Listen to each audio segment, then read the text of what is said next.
A very good evening from wherever you're watching us from. This is Lookuptv News coming to you live from Kenya's capital, Nairobi. And the time is 9 p.m. East African time. And the trending topic of the day is Kenya under attack, cyber attack. That has been an ongoing conversation across all our social media platforms. And of course, the government has confirmed that they have dealt with the situation, and a statement, a press release by the Ministry of Interior now says that they wish to notify the public that the services through the eCitizen platform have resumed following a regrettable downtime since Sunday. And of course, many people just wondering what a cyber attack could do. It could slow down, could cause blackouts, failure of military equipment, breaches of national security secrets being a very major concern. But this evening, the government has stated through the Ministry of Interior that the situation has been handled and the system is back on. We have that and so much more in our broadcast this evening. But before that, here are our top stories.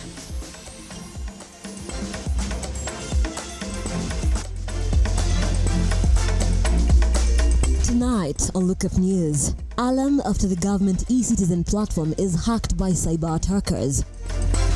Kabla mshahara ya rais haijalipwa, mshahara ya hawa watu wa cash transfer ilipwe. No more pending bills owed to counties, says President William RUTO, as government is set to release 32 billion shillings to counties. And 49 students from Kari DEB Primary School in Kisii County rushed to hospital after attack by a swarm of bees.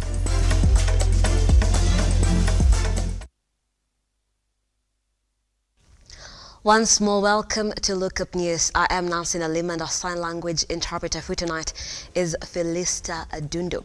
Do stay with us and use the hashtag #LookUpNews. I'll be sampling some of your feedback and your comments in the course of this broadcast. And be sure to let us know where you are watching us from, because Lookuptv News comes to you across all of 47 counties. Let's begin. Over 5,000 government services listed on the government digital platform eCitizen remained unavailable for the better part of the day after hackers took over the platform. While confirming the data breach on the platform, Ministry of Foreign Affairs says that visa issuance has been adversely affected, with the ministry now processing the visa on arrival in the country. It is yet to be verified what information the hackers are said to have accessed, with among the affected services including the Safaricom M-Pesa app, KCB M-Pesa services, Kenya Power and the National Social Security. Henry Tende opens our bulletin tonight. The nation is staring at a major data breach and unprecedented cybercrime after hackers are said to have hacked into the systems of a number of companies in the country. Over 5,000 services on the government digital platform eCitizen remained unavailable on Thursday. The hackers accessed the platform, frustrating transactions of key services listed by various ministries. Our very own efforts to access the eCitizen platform indeed revealed the digital services had been compromised and were unavailable. When trying to connect to the system, it hanged and lagged before giving us a timed-out response. Ministry of Foreign Affairs, in a letter to diplomatic missions and international organizations in the country, confirmed the hacking of the eCitizen platform adversely affecting the visa processing exercise. The ministry assuring the foreign relations of its commitment to facilitating their citizens' entry into the country while undertaking to process the visa upon arrivals. Information that is yet to be verified indicate the hackers are from Sudan, and apart from hacking the eCitizen, they managed to breach data affecting Safaricom M-Pesa app, KCB M-Pesa services, data belonging to Kenya Power, and that of the National Social Security Fund (NSSF). It is not clear for how long the hackers will hold on this crucial data and the intention of compromising the said data. Henry Tende, Lookuptv. Thank you, Tende, for that report. But now there's new information on the same and an update on the resumption of services through the eCitizen. The Ministry of Interior and National Administration has given a statement this evening saying that they wish to notify the general public that the services through the eCitizen platform have resumed following a regrettable downtime since Sunday. So those services are back up, and they have also stated and established that the disruption was caused by a momentary cyber attack and that there is no information that has been accessed by that attempted cyber attack. So that is the latest info from the Ministry of Interior, just saying that the situation has been dealt with and the services on the eCitizen platform are back up. Moving on, it is a reprieve for county governments after President William Ruto indicated the national government had disbursed revenue allocation amounting to 32 billion for the month of July. As Ian Kitani now reports, Ruto also vehemently defended the police over allegations of excessive use of force on protesters during the anti-government demonstrations. With the governors previously lamenting about the delay in disbursement of county funds, with most of them threatening to close down their jurisdictions, the national government has today announced the disbursement of the funds to the 47 counties for the month of July. Pesa ya county ya mwezi huu nalipa leo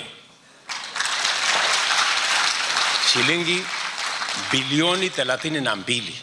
Mwaka uliopita serikali iliyoko ilivuka mwaka na bilioni 30 ya counties.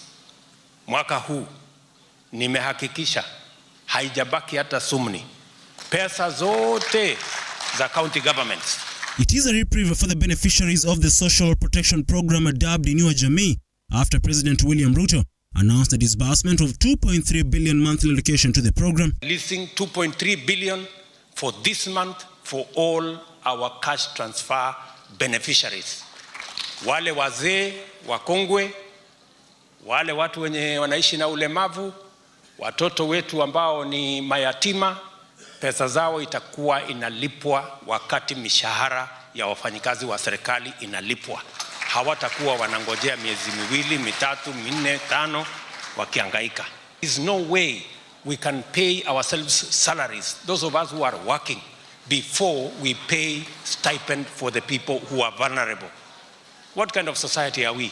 Speaking in Lamu County, the head of state came to the defense of the security agencies over recent condemnation of using excessive force on protesters, insisting that an attack on the police is an attack on the country. When you attack our policemen and security agencies, you are attacking the Republic of Kenya. You are attacking the Constitution and the rule of law. And you are promoting anarchy, and you are promoting destruction in the Republic, and that is a no-go zone. That is not acceptable. Na askari wengi zaidi ya 300 wengi wako hospitalini, wameumizwa, wamepigwa mawe, wameumizwa na hata marisasi, wakichunga mali na maisha ya wananchi wa Kenya kutoka wakora na wahuni. Despite the opposition coalition calling off the anti-government demonstrations, Ruto lamented over destruction of property, noting that the country's reputation was at stake. As a nation, we must, by all means possible, agree on one thing, that whatever it is, whatever the politics, whatever the sides, we must agree that there will be no violence, no destruction of private business, no destruction of public property in the politics, in the equation of the politics of Kenya. That we must agree. Ian Kitani, Lookuptv. Thank you, Keitani, for that report. Now, the Ethics and Anti-Corruption Commission now wants laws passed to aid recovering proceeds of corruption stashed abroad. While appearing before the Constitutional Implementation Oversight Committee, EACC noted that a lot of money lost to corruption has found a safe haven abroad, a move they say is a hindrance in the fight against corruption. I think the problem we have in this country about the mega corruptions, mega scandals, and why we have been unable to put them under control or to take action against them is because a lot of money that is actually stolen from this country is put in overseas countries' offshore accounts. And the problem is that we don't have adequate muscle or adequate law to be able to prevent this money from moving outside the country. The fight against corruption has been a subject of debate in the country year in, year out, with the recovery of looted assets proving difficult for the institutions in charge. While appearing before the Constitutional Implementation Oversight Committee, the Ethics and Anti-Corruption Commission EACC now claims that there are no proper existing laws to help the Commission recover proceeds of corruption stashed in offshore accounts. Whether we can intervene before money leaves the country, I think we only come in when we identify there is risk of corruption. They need to speed up the process of recovery because when a corruption case takes 10 years, even for recovery, you may not recover the whole full amount, and you may even easily lose track of even whatever that you are following to recover. To curb that, we are already proposing 2 laws, and I think some of them are already being executed. Yesterday, we had the first reading of the Anti-Money Laundering and Combating Terrorism Financing Law Amendment, number 35. It was read the first time yesterday in the National Assembly. We also have Proceeds of Crime and Money Laundering Amendment Bill that is already, I think it's on the 3rd reading, if I'm not wrong. So, and we have asked them to interrogate these 2 pieces of legislations so that they can see how we can be able to accommodate the loopholes and the gaps that they already have identified. And yes, we can confirm there is a problem because EACC is not able to block money from moving from Kenya to other countries. They are only able to block money when the money has already been confirmed that the money is for trade, because of course there are some records that are provided by the banks. The Commission also states that there is an increase of individuals with fake education certificates, both in public and private sectors in the country, and claim that it is following up on thousands of cases of individuals with unauthentic certificates. These matters of education certificates, we have had very serious issues, people declaring the wrong papers, using the wrong names. I see there is some conflict of interest because you are not the people who are on the table when I'm filling the papers, but at the end of it all, the case is thrown to you. I thought you should be starting the process. Wamushomba lamented that EACC is dragging a number of cases, even though it's one of the well-funded institutions, accusing the Commission of siding with corrupt suspects, in return lagging investigation process as he repeatedly gives figures of old cases. EACC rebelled militarization allegations by the committee, asserting of its independence as an institution, having a rough time explaining why the asset recovery process and corruption proceeds take longer to reimburse to the respective institutions after it has been recovered from the culprits. At no time, I have been the head of investigations for more than 10 years at the Commission.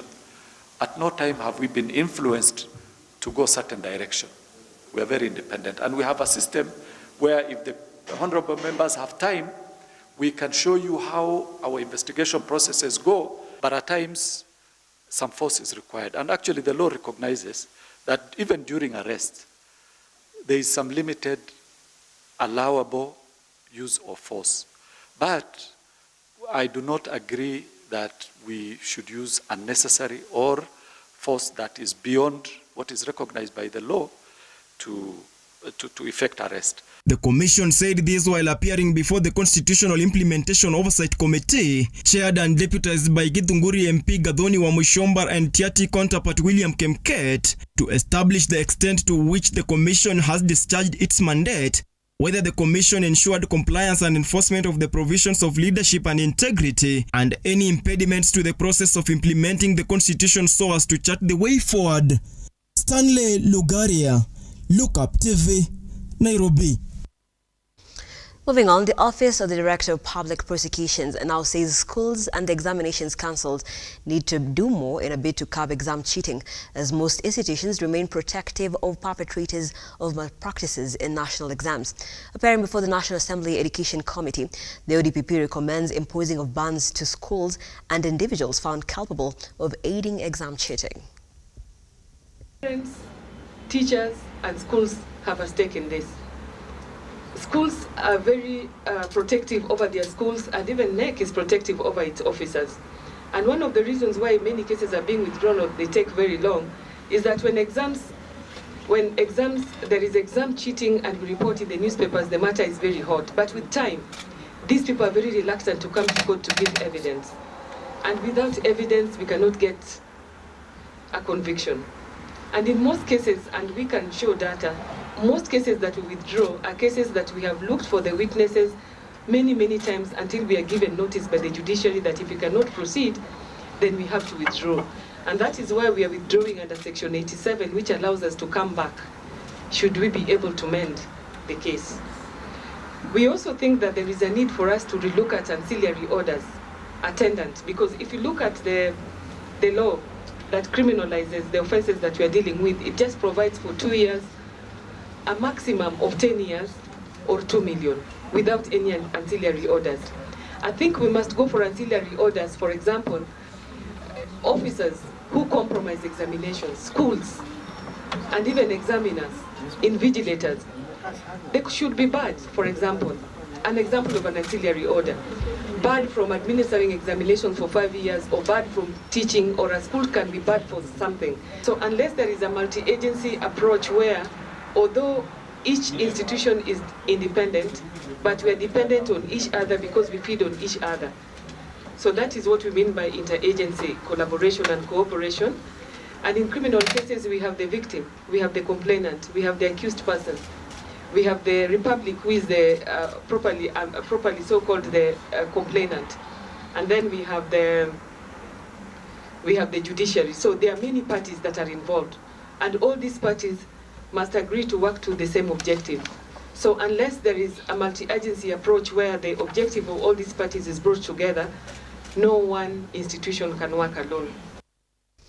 You are watching Lookuptv News. We're taking a very fast break, but we'll be back on the other side. There's so much more. Don't go too far.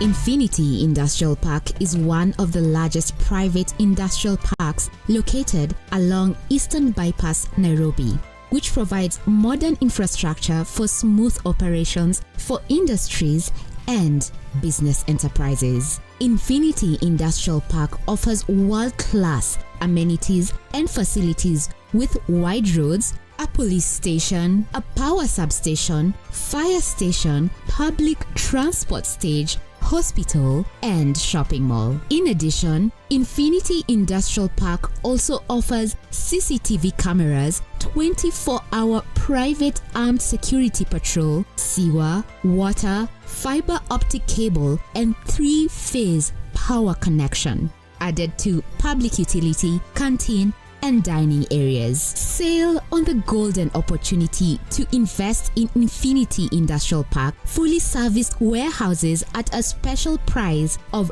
3,569 Kenyan shillings per square foot. For more inquiries, visit our website infinityindustrialpark.com.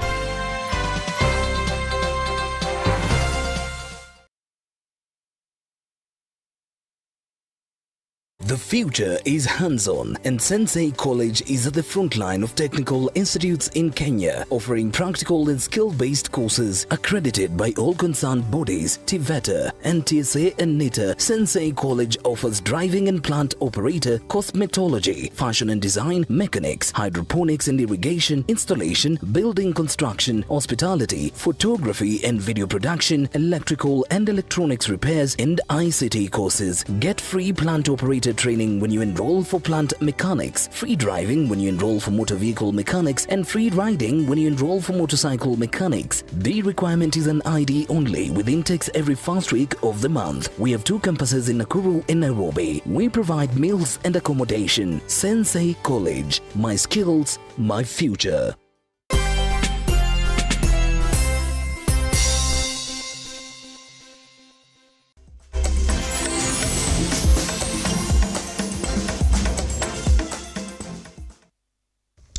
Welcome back. Thank you so much for staying with Lookuptv. Nancy Nalima here and Felista Adundo on the sign language interpretation.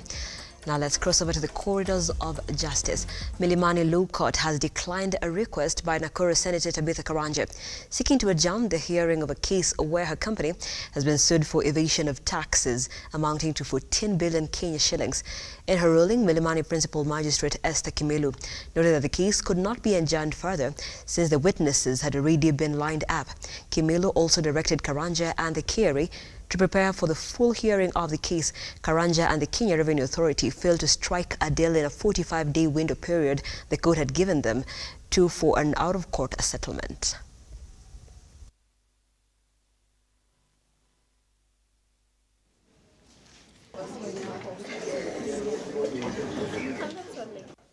Now, students from Kari Primary School in Kisii County were rushed to hospital for emergency medication following an attack by bees.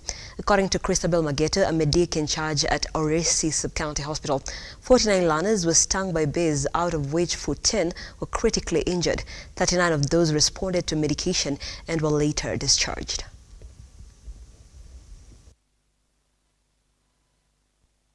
It was a mischief that would later lead to serious injuries. Learners from Kari Primary School were out and about looking for loquats when they bumped into a beehive located meters away from the school.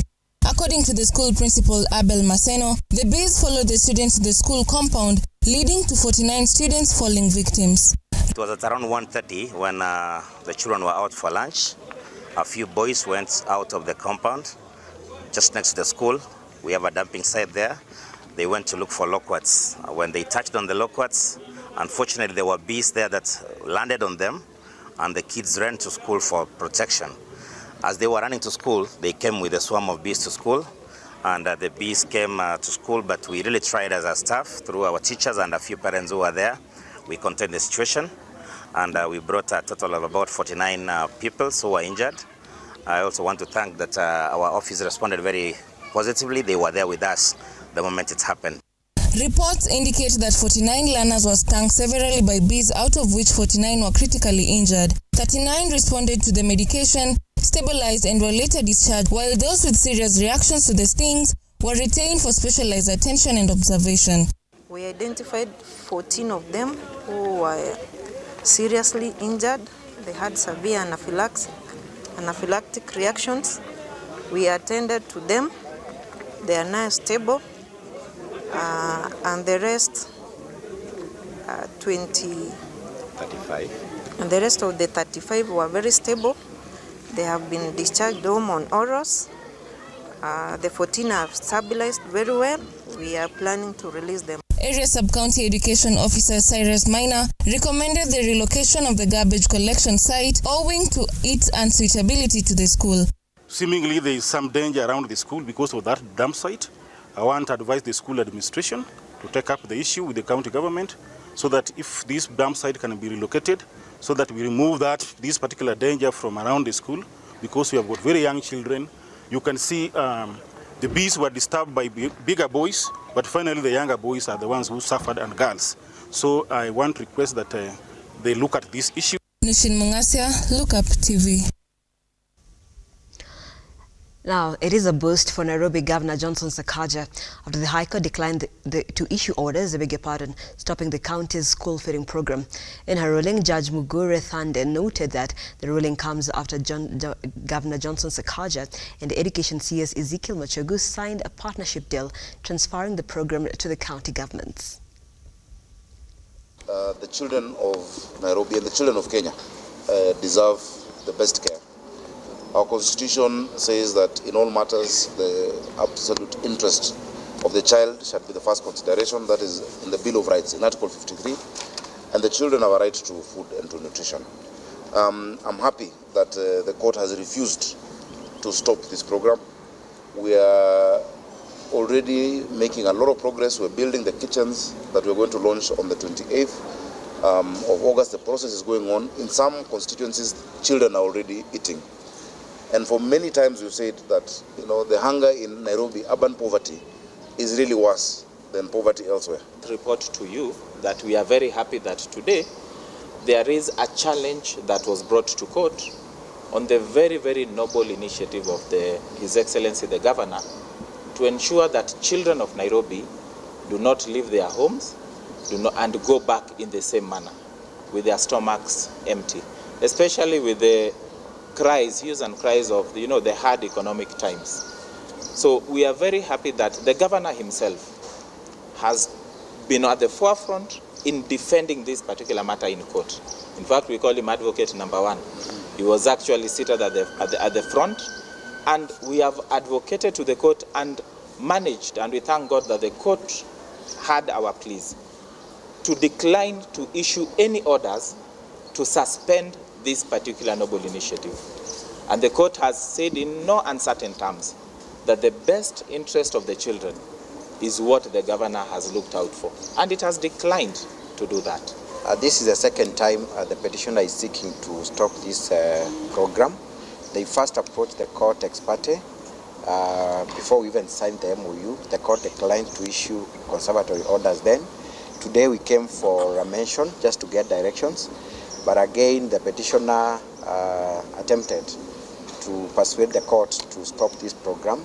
But we are glad that the court has really understood who is the beneficiary of this program, and that is the children of Kenya. The government is expected to complete the construction of the Isiolo Arbiter in the next 18 months, a construction that has been built for the last 16 years.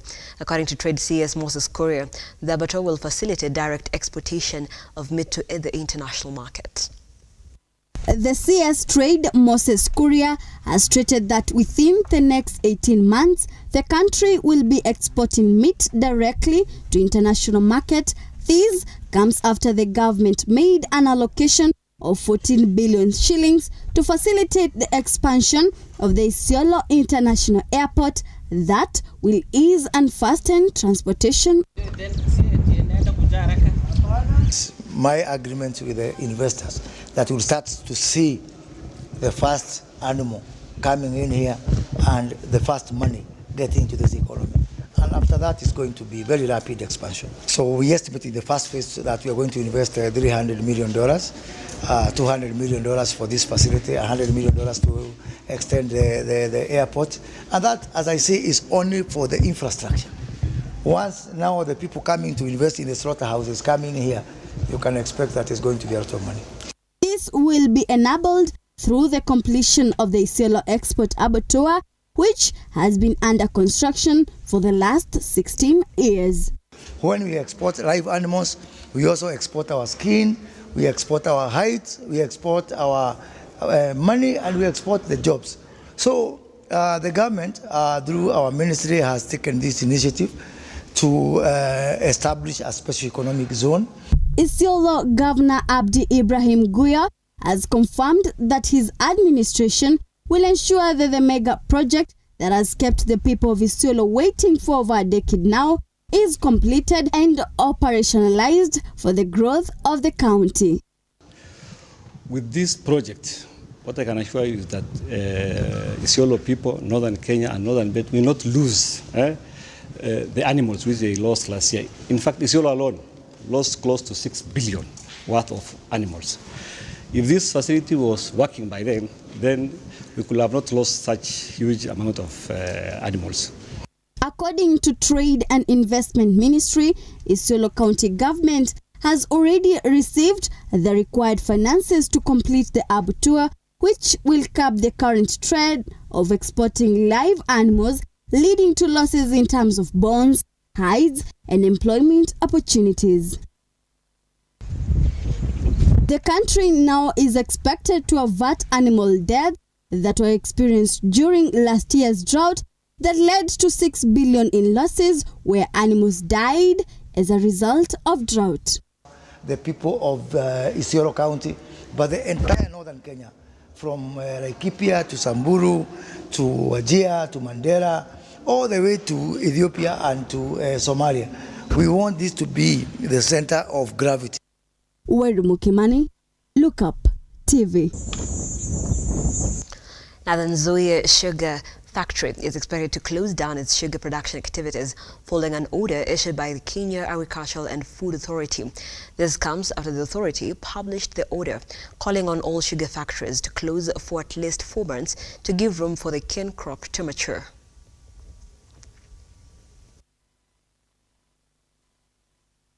Sugar millers in Western and Nyanza regions are set to shut down operations as the government moves to address the acute cane shortage in the zone. The Agriculture and Food Authority, AFA, has suspended the crushing of sugar cane for 4 months, citing a drastic decline in sugar production over the past 6 months. That there are factories around. The areas which were suspended were the Western region and also the Nyando region. So milling operations have been stopped. That was effective 17th of July 2023. The factories, as you are aware, some of them have closed, like West Kenya, both in Kakamega and also in Naitiri. Butali has also closed down. Busia has closed down. Mumias has closed down. And now including Nzoia, whereby today we have called you today just to tell you that also we are suspending milling operations in line with the regulator, who also wrote to us, ensuring that we observe what the regulator has already told us to do. As you are maybe aware that the sugar industry has been passing through a challenge of cane shortage, whereby millers have been milling cane that is underage. This called for the attention of the regulator, that is the Agriculture and Food Authority, Sugar Directorate, who actually wrote to us after several meetings together with them in the month of May and also in the month of July. And they wrote to us on 17th of July, suspending all milling activities because of harvesting immature cane. The Ministry of Finance in 2022 accepted the import of 100 tons of sugar from foreign countries without taxes to face the shortage of sugar in the country, situation caused by failure of the sugar factories in the country. Watu wengine wako na kiburi sana. Wanaharibu tu. The government has said nucleus is within 3 months. It will all be cane.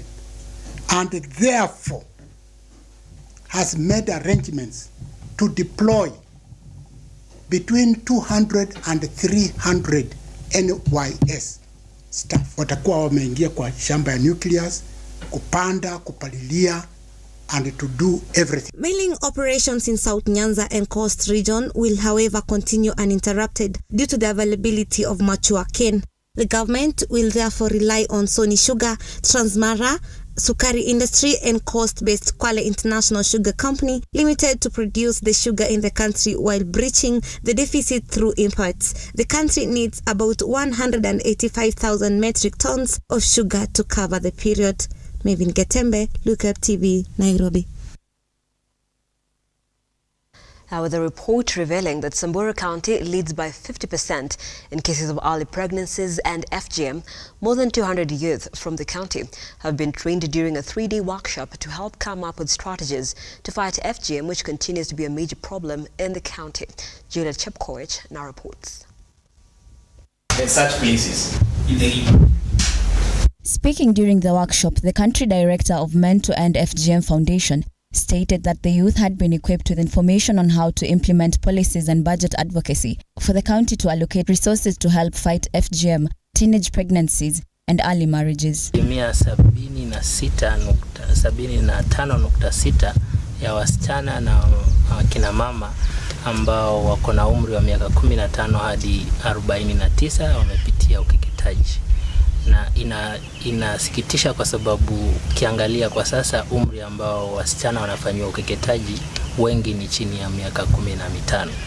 Sasa hatuna uhakika ni asilimia kiwango kipi iwapo wangehusisha wasichana ambao wako chini ya miaka 15, huenda hizi takwimu zingekuwa mbaya zaidi kuliko ambazo zimeripotiwa.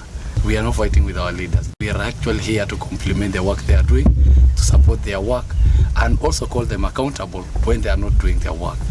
And basically the need of this movement is I want actually to see our leaders putting the needs of young people forefront and working on them in terms of budget. UNICEF representative Losoki Mweri additionally insisted on the need for youth to be involved in ending harmful traditions and practices that led to teenage pregnancies and early marriages attributed by FGM. Umefika wa sisi kama vijana kujitoa mhanga na kusema ukeketaji hautawazuia watoto kusoma, ndoa za mapema hazitawanyima kusoma, na pia mimba za watoto wa kike hazitawanyima kuafikia malengo yao ya kimaisha. Juliet Chepkoech, Lookuptv.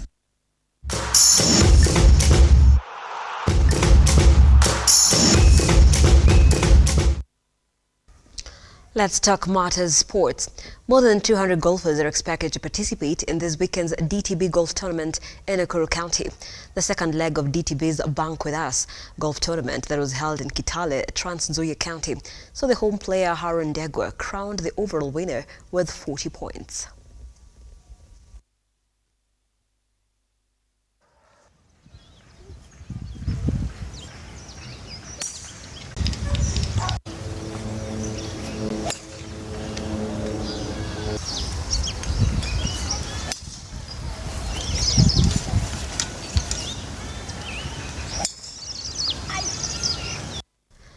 And the World Football Governing Body FIFA will launch a football initiative set to benefit Kenyan primary school kids. The initiative, set to be launched on Sunday, aims at impacting over 700 million children, both boys and girls, across the globe.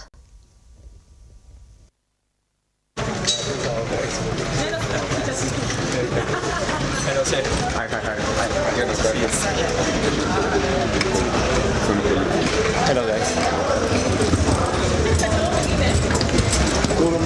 I took whenever you told me to take the one from Kenya Airways. The Kenya Airways, yeah, that is the best. It's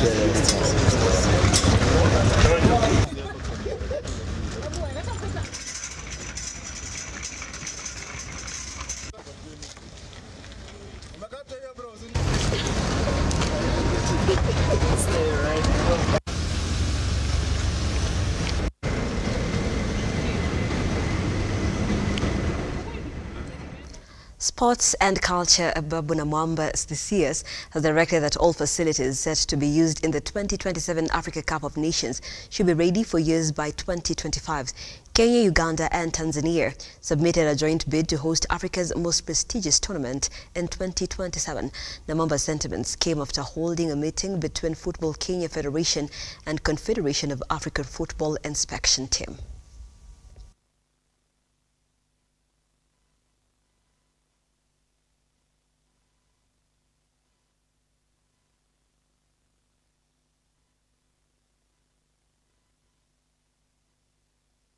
That is why we're making this bid. That is why it's a joint bid. It's only 1 hour flight. Felt there is efficiencies in terms of the layout. Like, the idea is wanaenda Botswana, wanaenda Nigeria after that. Si tukuwe ready. Ingine kama tutapewa na nini tupige tofauti, lakini si tukuwe ready. That's what matters.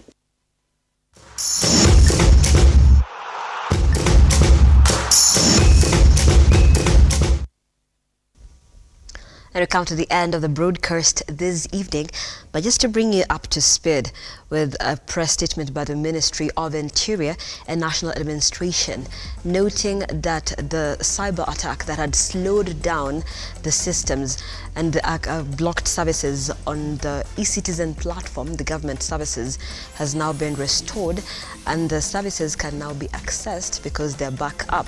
They had been slow since Sunday.